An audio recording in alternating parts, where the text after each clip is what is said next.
helping you find the right tax professional and avoid the latest scams. This is Taxpayer Beware, presented by the California Tax Education Council.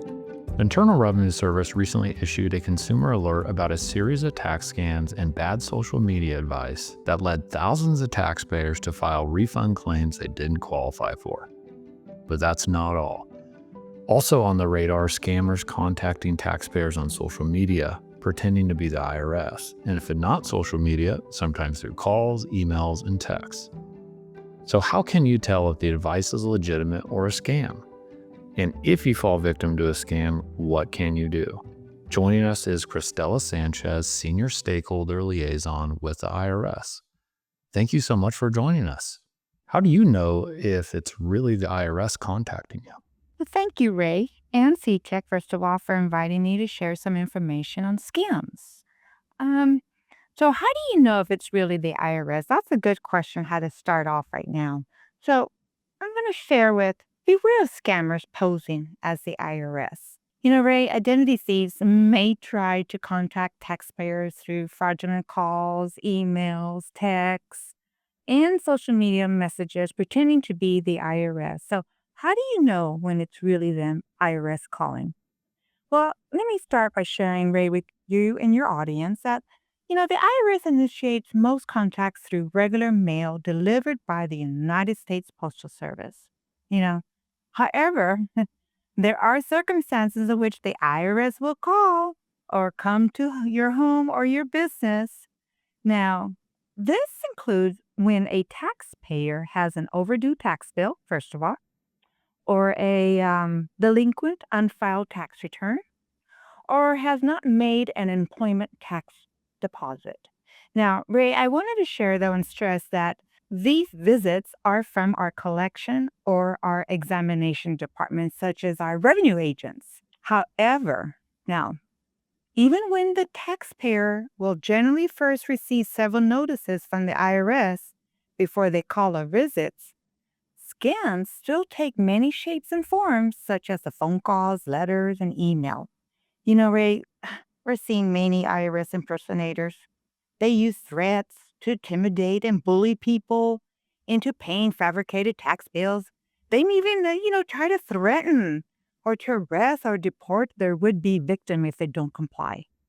So, it's important that your audience understands that the IRS never sends messages asking for personal or financial information, especially when it comes to a tax refund.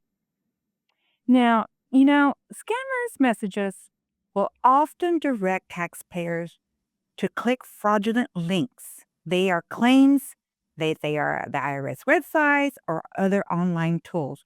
So I want to stress your audience, do not click. Let me repeat that, right? So your audience can get that. Do not click. Now, regarding emails from the IRS, we only email you with your permission.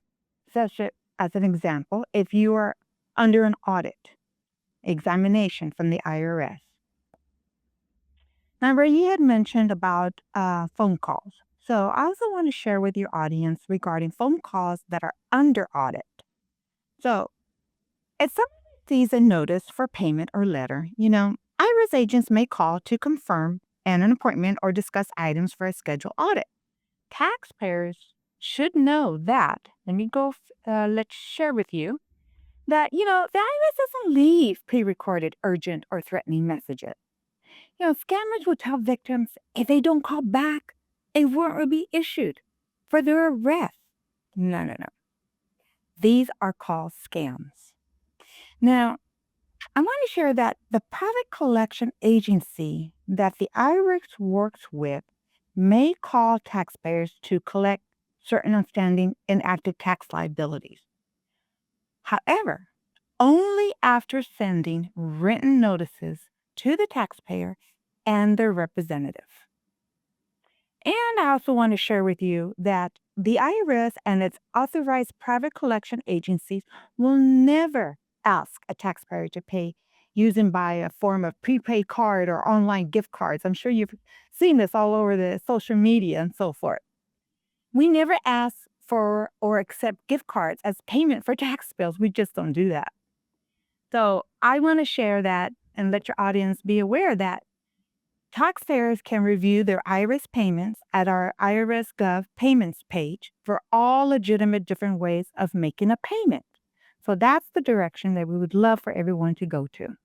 Well, that's awesome, Christelle. I think of stories that I've heard around people getting those calls. And I think it's a great reminder if it's out of the blue and it's a surprise and you're getting a call, it's probably a potential scam because if you haven't been notified prior to a call, it's someone trying to scam you.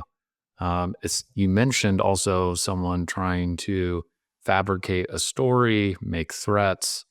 All those are really, really good reminders to everyone. And with artificial intelligence, those calls are starting to sound pretty real. So I think it's a really good information for our listeners to be aware of.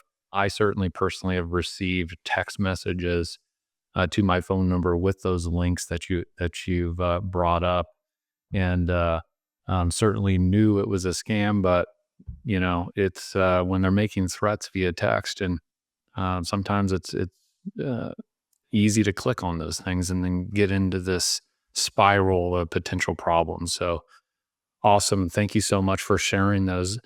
What are some common tax scams that you're aware of? We see so many, Ray, through the IRS. Oh my goodness. But I'll share a few with you, such as the charity impersonators. Beware of those fake charities. Check before donating. Check their link to make sure that it's real, that it's authentic. So please, that charity impersonators are a big threat with the IRS. Another one is our refund misinformation. Incorrect information on how to get a bigger refund. You see those ads, right, everywhere. Those are misleading. You to claim credits that you may not be eligible for. So that's another one. This can lead to a delay in your refund. It may cause an audit or any other consequences like fines. Our other one, I'm sure you've heard of our clean energy tax credits, right, Ray? You've seen those Mhm. all over. Well, that's another big recent tax scam. We're warning of the clean energy credit scams all over our website. And we're also seeing in these instances where unscrupulous tax return preparers are misrepresenting the rules for claiming the clean energy credit under in the Inflation Reduction Act, the IRA. You know, we have on our homepage of many common tax scams at IRS. And then I like to also reference to your audience on the clean energy of the new tax scam, and that's going to be the IR 2024-182. That right there will give you a wealth of information, a warning of the clean energy tax credit. But again, on our website, we have much more of the common tax scams, and the IRS also shares what to do if you receive these. Well, thank you so much for talking about the resources available and the list of scams out there that impersonators of the IRS have tried. And tax season is a big financial event for a lot of families. And that call saying that you're due a higher refund certainly would catch a lot of people's attention during It these does. times, right? It's Yes. certainly a common one that I've heard quite a bit. So thank you so much for sharing and educating our audience about that.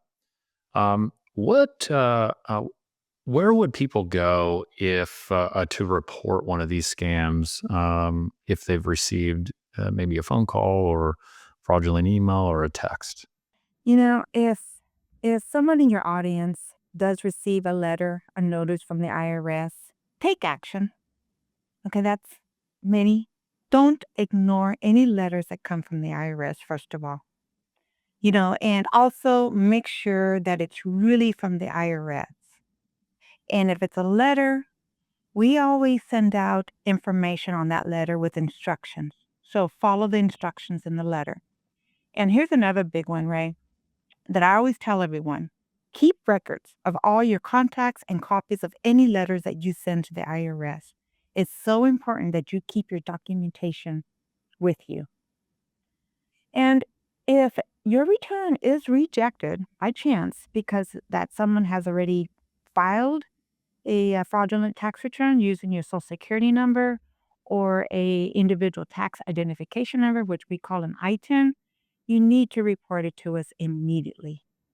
You need to report it by using the Scam Competing Online form, which is the 14242 form. And your audience can go to our website and just type in 14242 on the search box, and they'll be able to upload that document. And they need to complete it and then follow the instructions and send it to us. Now, Ray, I also have a phone number that I want to share with everybody that if that form does not take care or resolve your situation, the phone number that everyone can call is 800-908-4490. And they are available from 7 a.m. to 7 p.m. Eastern Time. So I'm going to go ahead and share that again with your audience. And that's 800-908-4490.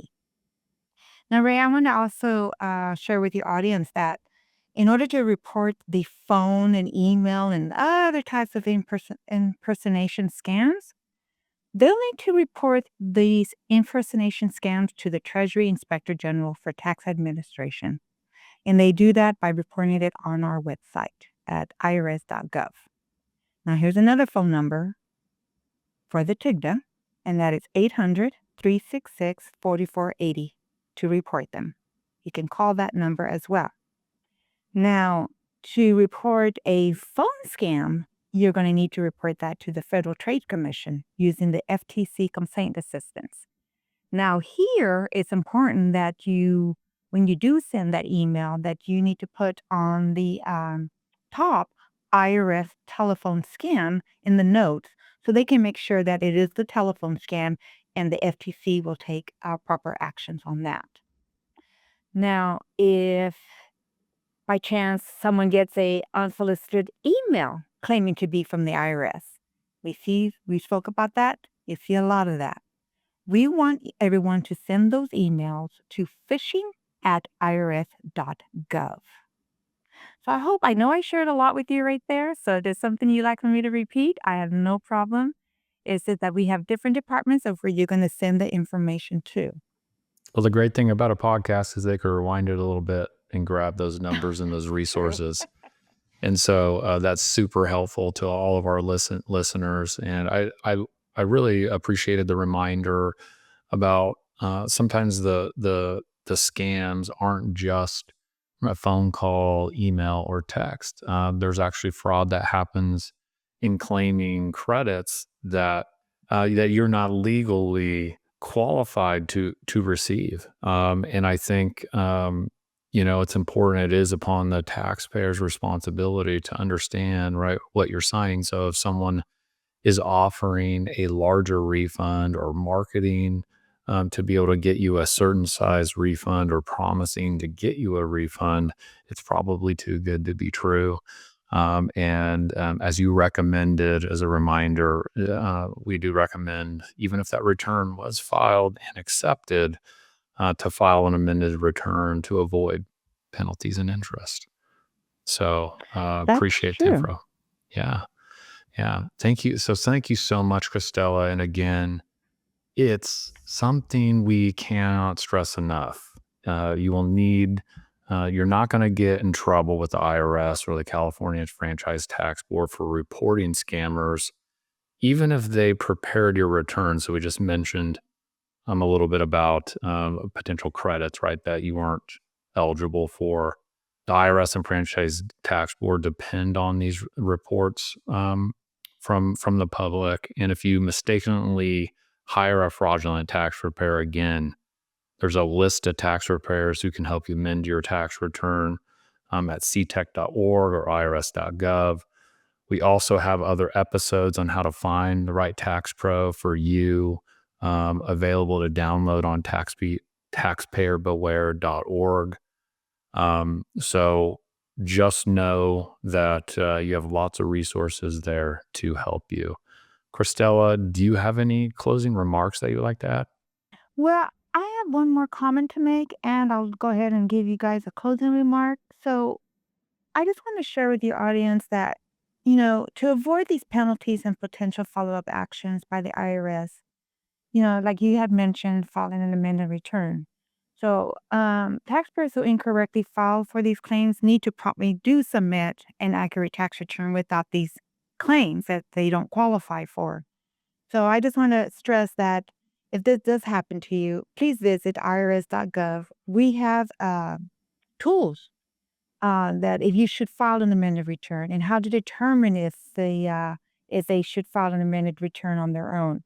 So, and they have steps. It's an interview that will help you determine if you should file an amended return to correct an error or make other changes to your return. So I just want to direct everyone to our website because there is an amazing tool on should I file an amended return. So my closing remarks for you, Ray, and for your audience. Yes, every year we compile what we call the Dirty Dozen list, a variety of common scams that taxpayers and tax officials may encounter during filing season as people prepare their returns. So don't fall prey. Now we're going to begin sharing these Dirty Dozen lists during the upcoming filing season. So I'm maybe in January, we'll start sharing this. I'll start sharing it with CTEC. We'll start posting them on our website. So I'm going to refer your audience to please visit irs.gov to look up the Dirty Dozen, and those will also assist your audience and further with these scams. All right. Well, that should be pretty easy for everyone to remember, Dirty Dozen. Thank you, Christella. And again, it's something we cannot stress enough. You will not get in trouble with the IRS or California Franchise Tax Board for reporting scammers, even if they prepared your tax return. The IRS and Franchise Tax Board really depend on these reports from you.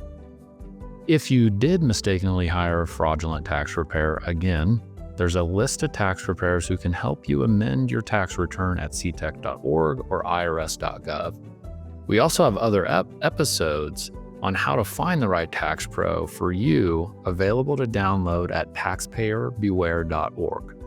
I'm Ray Davis. This is Taxpayer Beware. We'll see you on the next episode. This podcast was produced in partnership with Amaze Media Labs.